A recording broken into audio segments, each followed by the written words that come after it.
Licenciada en Relaciones Internacionales por la Universidad de las Américas Puebla en México, Rosalba Ojeda cuenta con un diplomado en el Instituto de Estudios Políticos de París y una maestría en la Universidad de Texas en Austin. En su amplia trayectoria diplomática destacan los cargos de embajadora de México ante Guatemala, jefe de Cancillería en la Embajada de México ante la Unión Europea, Bélgica y Luxemburgo. Además, ha sido consejera para asuntos políticos en la Embajada de México en Washington, D.C. En 2007, es nombrada cónsul general de México en Austin, Texas. Además, hace más de 30 años, es miembro de carrera del Servicio Exterior Mexicano. Rosalba Ojeda. Rosalba, me da muchísimo gusto tenerte aquí conmigo en este programa que se llama Conectarte, y me encantaría que nos platiques cómo es que empiezas de niña con esa inquietud de prepararte, de estudiar, de conocer, de observar y de aprender. Claro que sí, Bárbara. Me da mucho gusto platicar contigo porque para mí la cultura es importantísima en la vida de todo ser humano. Tuve la fortuna de tener padres, ya murieron, muy interesados en educar a sus 12 hijos. Yo soy poblana, ahí vivía mi familia, pero mi mamá era de Coahuila y se había educado, como muchos de ustedes norteños, del otro lado. Así que era bilingüe, completamente bilingüe. Y mis padres pensaron que querían que sus niños fueran también bilingües, por lo menos, y que ellos harían el esfuerzo por enviarnos a aprender inglés. Como teníamos parientes en Estados Unidos, no era difícil. Y ya después, por nuestra cuenta, pues si alguien quería seguir aprendiendo algo más. Yo fui a hacer a Estados Unidos, a San Antonio, Texas, el tercer y cuarto de primaria. Y regresé y me encantó la experiencia, me gustó el idioma. Y después por mi cuenta aprendí, me inscribí en la Dante Alighieri, me inscribí en la Alianza Francesa y además de ir a mis clases del colegio y demás en las tardes, pues iba a tomar idiomas. Después estudié la carrera de Relaciones Internacionales, habiendo vivido un año antes en Roma. Ahí en Roma estudié Historia del Arte y luego ya ingresé a Relaciones Internacionales. Y bueno, pues siempre tuve la idea de trabajar en la Cancillería. Pero pues es muy difícil, pensaba yo, para una chica de provincia que no tiene ninguna conexión y demás.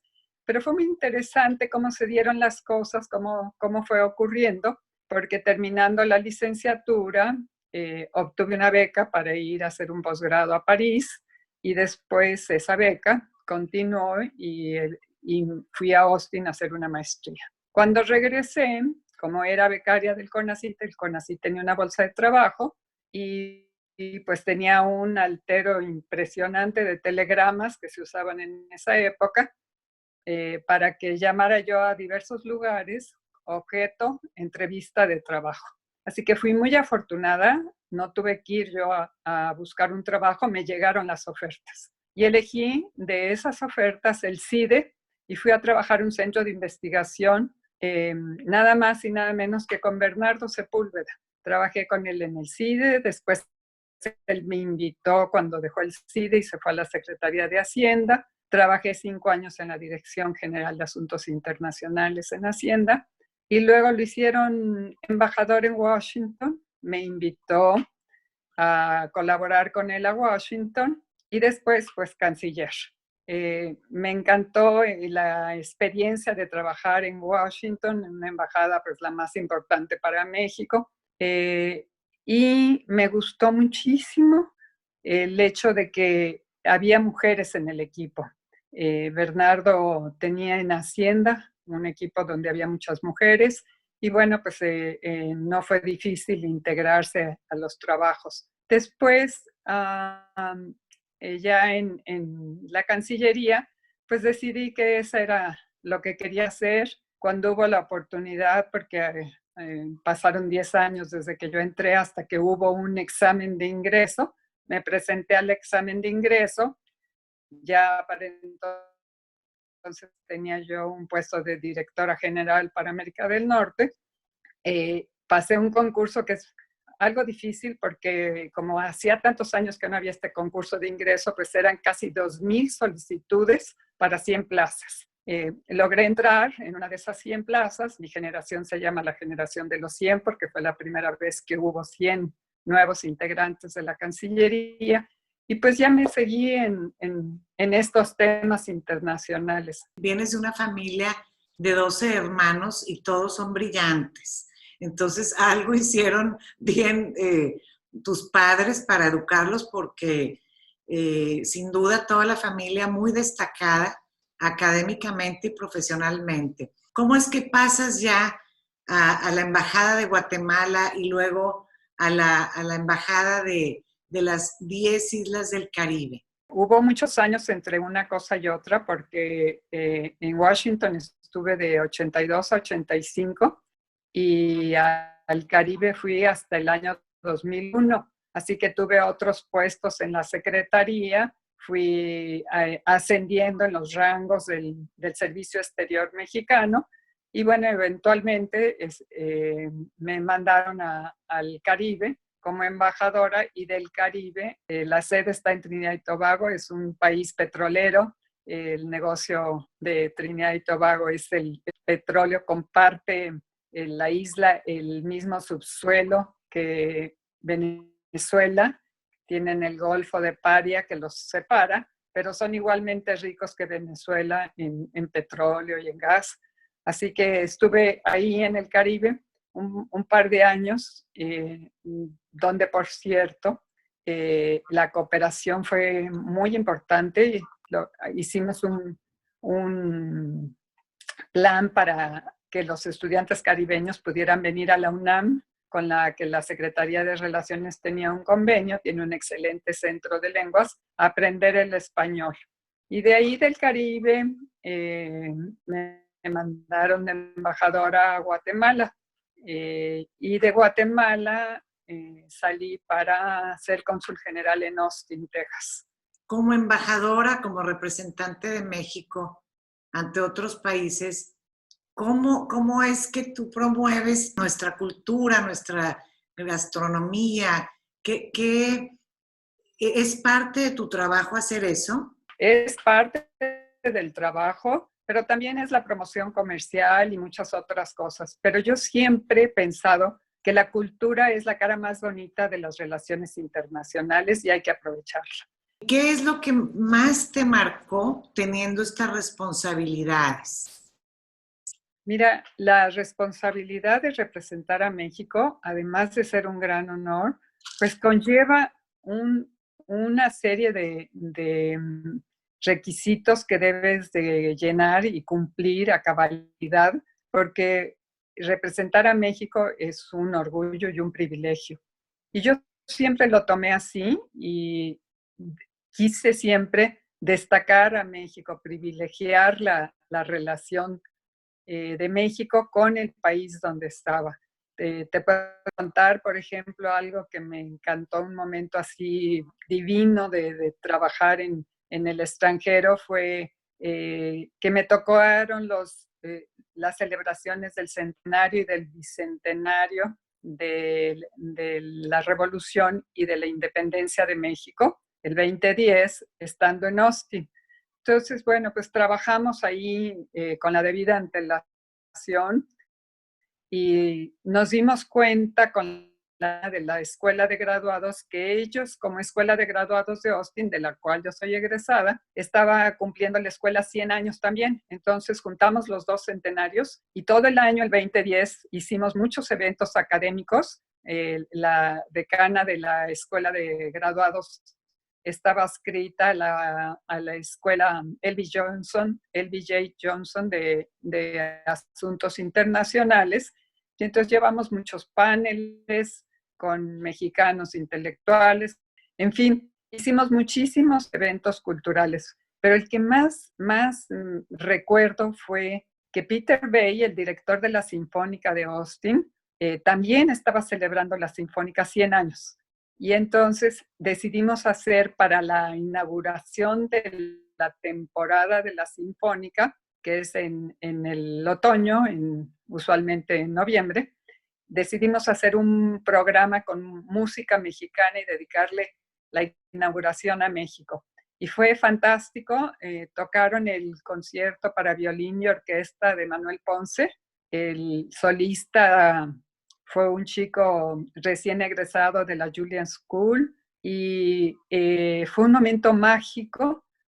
Fui al ensayo general la noche antes de la inauguración y estaba yo sola en el auditorio, porque normalmente no dejan entrar a nadie a los ensayos generales, pero a mí me hicieron excepción. Estaba yo ahí y me di cuenta que cuando se inaugura la temporada de la Sinfónica siempre tocaban el himno nacional de Estados Unidos y todos nos poníamos de pie y todos los americanos cantan con mucho gusto su himno. Y para mí fue una sorpresa cuando empieza el concierto que empieza con el himno mexicano. Ay, sí. Tocado por la Sinfónica. Fue hermosísimo y bueno, me dediqué a hablarles a todos la comunidad mexicana que sabía yo que habían comprado boletos. Por favor, no se inhiban, canten el himno, porque después del mexicano vendrá el americano y los americanos lo cantan. Sí. Entonces, fue hermosísimo escuchar ese auditorio con todo el mundo entonando el himno nacional en Austin, con la Sinfónica de Austin.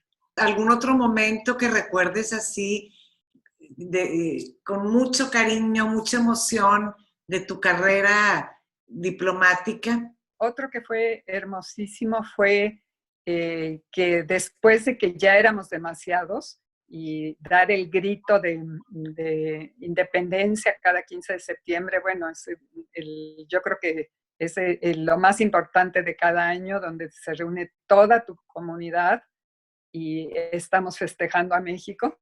Y lo dábamos en el Centro Cultural México-Americano, pero llegó un momento en que ya éramos demasiados y ya no cabíamos.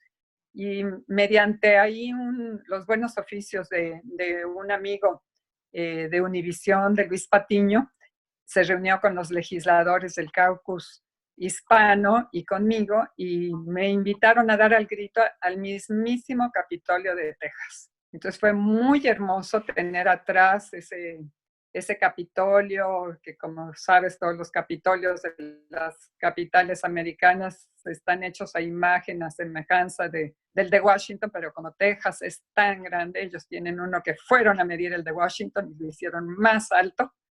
Entonces tienen un Capitolio gigante y bueno, fue hermosísimo poder dar el grito ahí. ¿Te sientes orgullosa de la cultura mexicana? O sea, ¿sentiste ese orgullo en muchas ocasiones durante tu gestión? En muchísimas. Mira, hacer festivales gastronómicos, por ejemplo, fue un cometido en Austin para que conozcan la verdadera cocina mexicana y no la Tex-Mex, el chili con carne y estas cuestiones que ellos creen que es la comida mexicana. La Dirección de Asia-Pacífico y sus organismos, ¿qué fueron para ti esos encargos sobre cómo cada región maneja o trata de manejar su cultura? Fue muy importante en Asia ver cómo manejan ellos sus valores culturales. Por ejemplo, tienen un gran respeto por la gente mayor, tienen una afinidad con la música. Yo no sé dónde aprenden, yo soy negada para cantar, pero todos cantan y cantan muy bien y cantan en otros idiomas. Me acuerdo en alguna reunión con el señor sentado junto a mí de Indonesia, que se sabía entera Bésame mucho. Y me decía, ¿qué quiere decir? Bésame mucho, y me cantaba un pedacito. What does it mean? What does it mean? O sea, no saben ni qué quiere decir la letra, pero les gusta la música. Y bueno, se saben canciones de todos lados. En fin, son muy, muy buenos para bailar y para cantar. Entonces son muy musicales todos, ¿no? En Estados Unidos me tocó en la época que se estaba negociando el TLC. Entonces fue, bueno, uno de los temas ahí era proteger las industrias culturales nacionales y pues hay que hacer esfuerzos porque si no el el cine de Hollywood, por ejemplo, pues avasalla al cine canadiense, al cine mexicano. Entonces tuvimos que ser muy enfáticos en esas partes para siempre defender nuestra cultura. ¿Tú crees que México pudiéramos lograr o seguir trabajando en pro de la cultura de una forma similar a otros países? Creo que lo más importante es empezar desde que los niños son pequeñitos, escuela primaria, escuela secundaria, bachillerato, para que los niños aprecien lo que es tocar un instrumento musical, ser parte de la banda de la escuela, ser parte de la orquestita de la escuela, y para eso se requiere que se interesen los niños desde pequeños, poner una obra de teatro, poderla llevar a un asilo de ancianos, a una asociación, en fin, hay muchísimas formas de que los niños se vayan integrando con las artes y despertarles ese gusto, hacer sesiones de lectura, que puedan interactuar con la literatura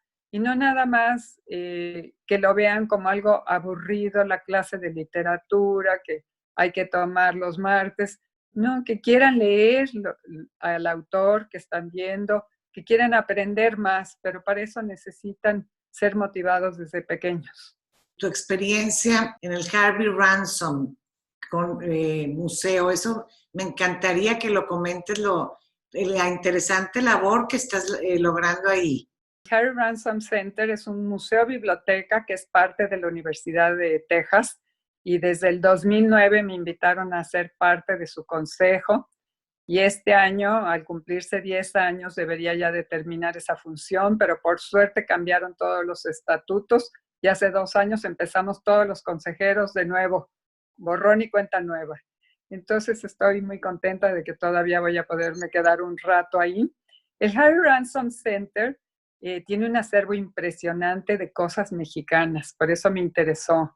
También en el 2010 pusieron una exposición increíble que se llamaba Modern Mexico y era después de la revolución cómo florece México en todos los ámbitos de las artes, cómo viene Aaron Copland y le impresiona tanto el Salón México que se inspira y escribe una partitura que se llama así, Salón México, como Frida Kahlo y todo este grupo de artistas salen al mundo y cómo vienen del extranjero para acá, Tina Modotti, viene todo el mundo porque aquí en México estaba bullendo la cultura, porque era un centro cultural que estaba en plena expansión y podías encontrar a todo el mundo.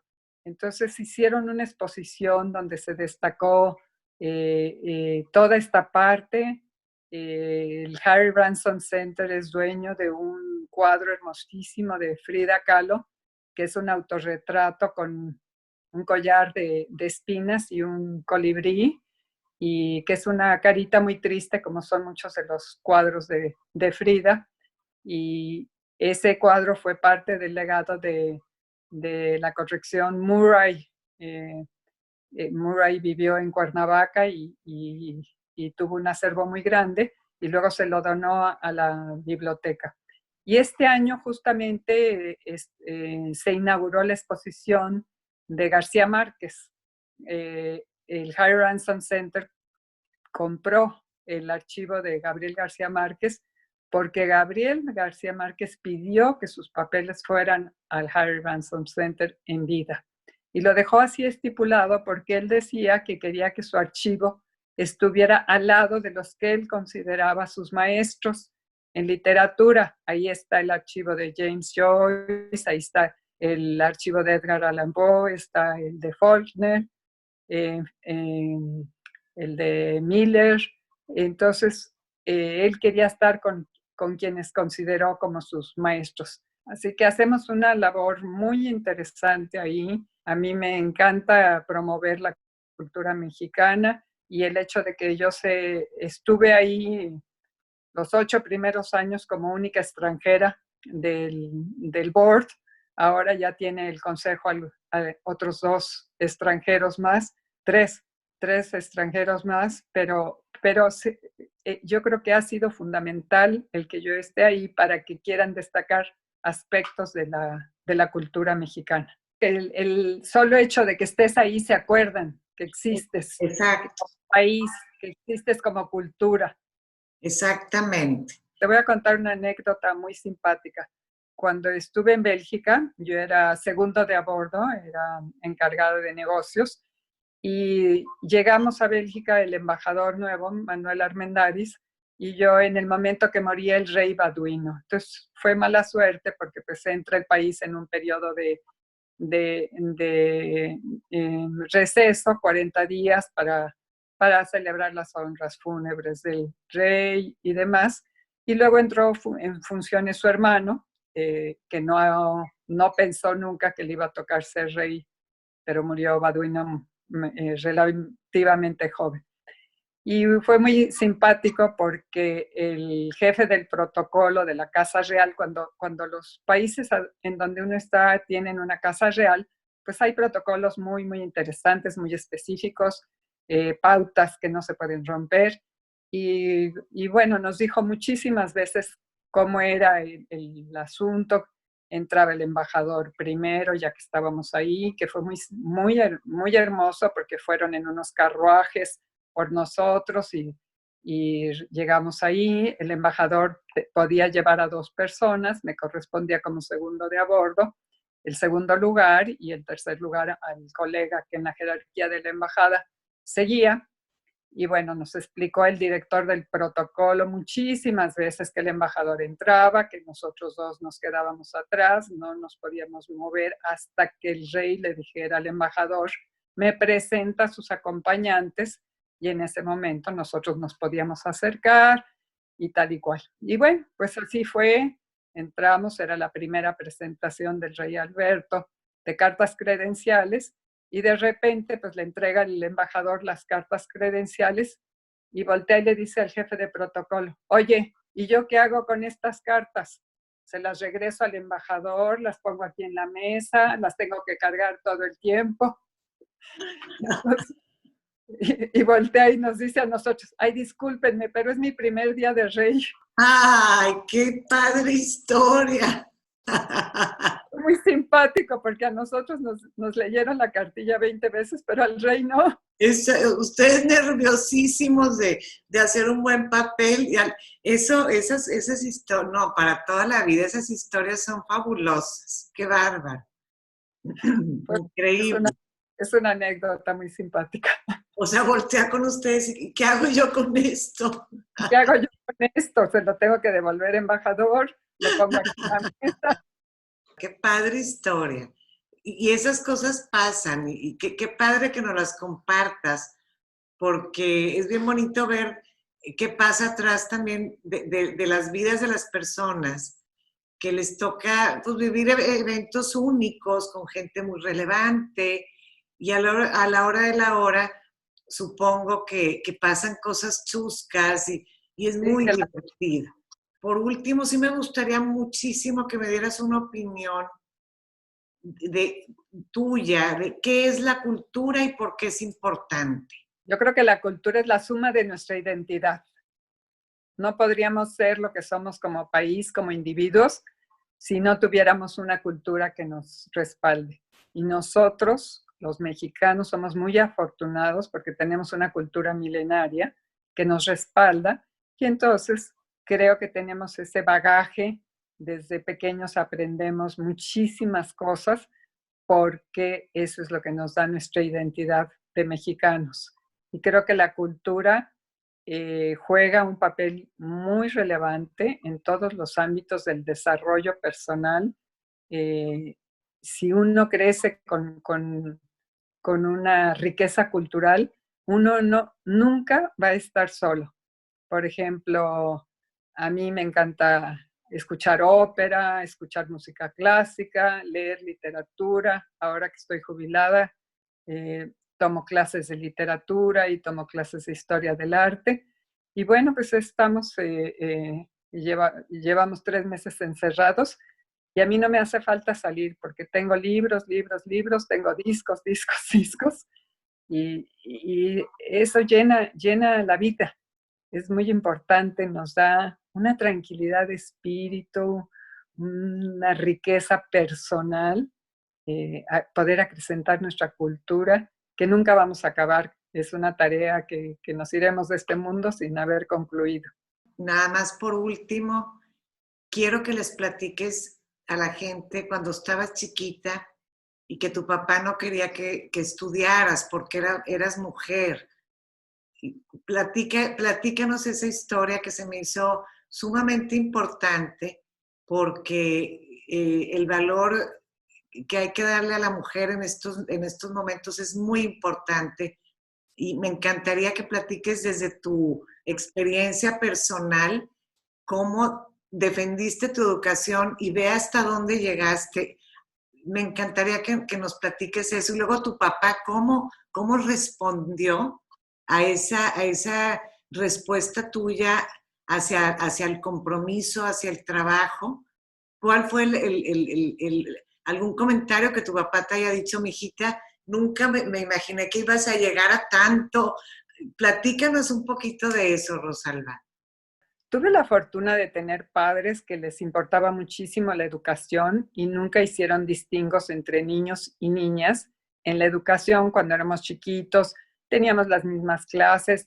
Mi papá nos decía, para ir a Acapulco con sus amigos no tengo recursos, pero si quieren clases de algo, díganme por favor. Y todavía no terminabas de decirle qué querías aprender cuando te decía, dime cuál es el mejor maestro para contratarlo. Y demás, ¿no? Pero ya salir de Puebla ya era otro nivel. Entonces, bueno, logré que me mandara a estudiar a Italia Historia del Arte porque estaba por iniciarse la operación de la Universidad de las Américas en Puebla, pero no estaba lista todavía. Era para el año siguiente, entonces tenía allí un añito. Y bueno, regresando, pues yo estudié con el sistema americano, llevaba muchos créditos y terminé la carrera en 2 añitos, todo con la idea de regresarme a Europa a un posgrado, pero cuando se lo planteé a mi padre me dijo, no, lo siento mucho, hijita, yo tengo 12 hijos, les tengo que dar a todos las mismas oportunidades, ya te di a ti una, no podría comprometerme a darte más porque tienes muchos hermanos chicos, yo soy la tercera de 12, entonces pues sí, muy entendible su pensamiento, pero yo le dije, bueno, y si me consigo una beca, ¿me darías permiso de irme? Y él pensando que eso nunca iba a pasar, me dijo, claro que sí, con mucho gusto, si consigues una beca, pues te puedes ir. 2 meses después ya me había conseguido una beca y estaba a punto de irme a París. Qué maravilla. Me preguntó mis papás regresaron de un viaje, yo los recibí en el aeropuerto y le entregué las llaves de su carro y le dije, yo me quedo aquí en México porque mañana me voy a París. Entonces para él fue un shock, ¿no? ¿Cómo? Pero yo no te autoricé, pues, y mi respuesta fue, no requiere una autorización. Tú dijiste que si conseguí una beca me podía ir y tengo una beca y me voy. Y la beca fue una beca extemporánea y como era extemporánea, pues vino con el pasaje de avión y con un estipendio para libros y ropa de invierno. Así que de verdad no pedí nada y nunca más volví a pedir nada en mi casa. Qué orgullo, de veras. Esa historia me encanta, se me hace muy motivadora para muchas mujeres que tienen miedo de dar pasos para ser mejores mujeres, para estudiar. Entonces, este ejemplo tuyo es grandioso en ese sentido para alentar a muchas que por ti no se cierran las puertas, que no se cierran las puertas, exacto, que si hay una que te dice que no, buscas otra. Buscas otra y otra, pero sí se puede y tu ejemplo me llena de mucha alegría. Oye, Rosalba, pues te mando un abrazo muy fuerte. Muchas gracias por ser parte de esta iniciativa positiva en donde estamos sumando líderes como tú que tienen experiencia, que saben lo que es nuestra cultura, que saben lo que es llevarla a otros países como embajadora. Realmente tu testimonio me parece muy valioso, muy relevante, y agradezco mucho tu participación, tu tiempo, y admirada con tu gran trayectoria, que me imagino que debe haber estado llena de muchas cosas lindas, de muchos otros retos. No es fácil moverte en el mundo en ninguna disciplina, y tú lo hiciste. Te felicito como mujer, y pues que te siga yendo todo muy bien, Rosalba, en todos tus planes que tengas personales y profesionales y familiares. Y te mando un fuerte abrazo y toda mi admiración.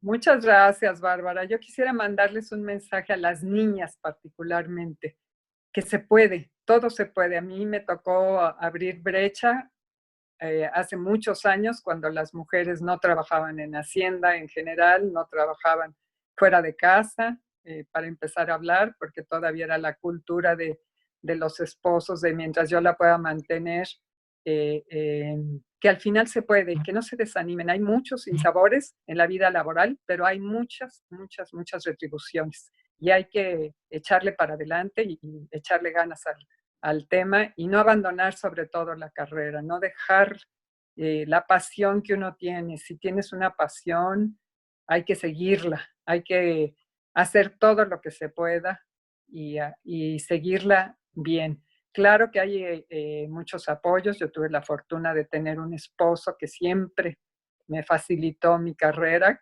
Nada más un rápido ejemplo. Los últimos 14 años de mi carrera los pasé en el extranjero.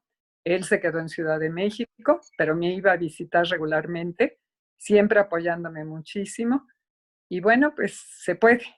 No hay que dejar la carrera, hay que seguir adelante. No se desanimen, chicas. Muchas gracias, Rosalba. Hermoso mensaje para todas las mujeres de México y de fuera de México que nos pueden ver. Muchísimas gracias, Rosalba. Eres un ejemplo de una mexicana exitosa, trabajadora, con muchas cosas que tenemos que aprenderte, que lograste tú.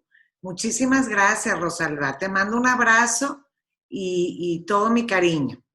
Muchas gracias, Bárbara. Igualmente, te quiero, te respeto y te admiro. Qué linda. Igualmente, Rosalba. Gracias.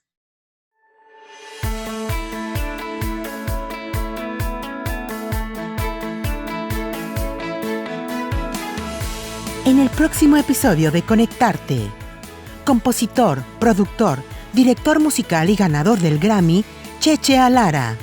No te lo pierdas. Conectarte.